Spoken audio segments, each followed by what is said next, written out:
You're doing very, very well. This is another episode of Ask the Language Nerd.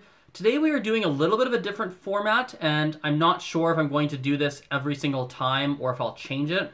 But historically, for these Ask the Language Nerd episodes, I've essentially taken 5, 6, 7 different questions that I've received from different social media networks, and I answer them in one big video. What I want to try doing today is taking one question, talking about one question, and doing one question per video. It's something I'm considering doing moving forward. So today's question has to do with reducing a fear of writing. I received a direct message on Instagram going, "Hey Azren, I'm really afraid of writing and people judging the writing mistakes that I make.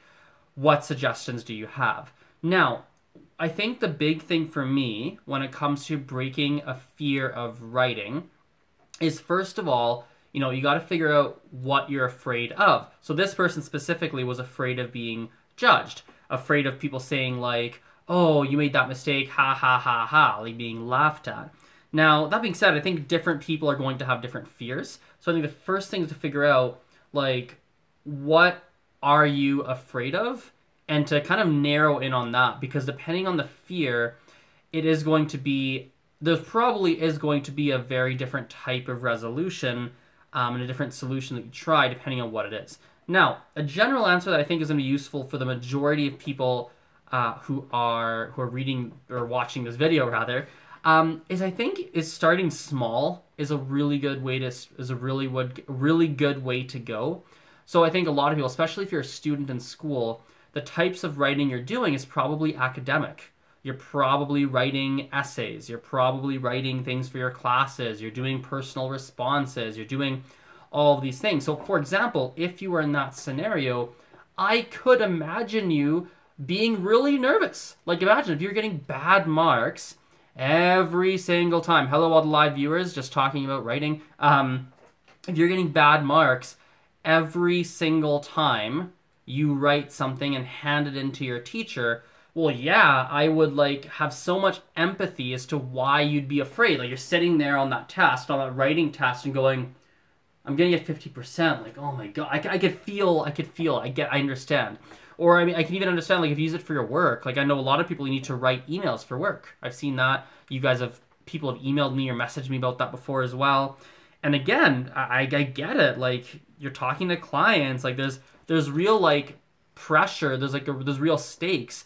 So I think understanding that, trying to practice your writing in a less pressure environment so that you can actually improve your skill in the higher pressure environment. For example, perhaps what you're doing is you're just writing YouTube comments, finding some channels you like, and it's just practicing writing comments. Can you get involved in comments and have some debates, have some conversations, ask questions and comments?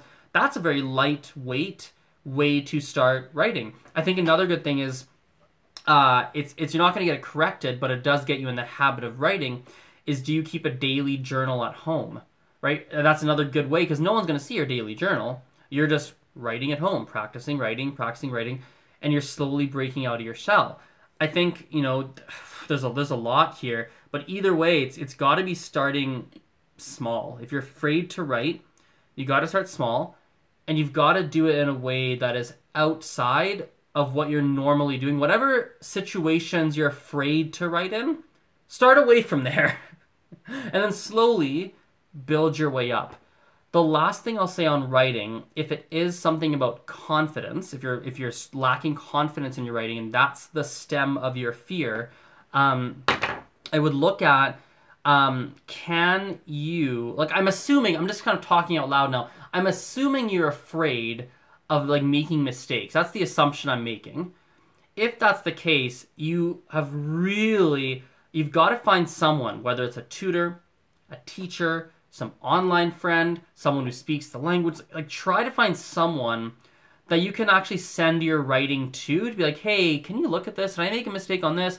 Actually, I have for example, there's a girl in China who to be honest, we've never met in person. We're not even that close of friends. We're literally she just sends me stuff she wants help with in English. I don't even know how we started the relationship. I have no idea where it started, but it takes me like 2 minutes every time she sends me something, and I just do it. Like, I'm happy to.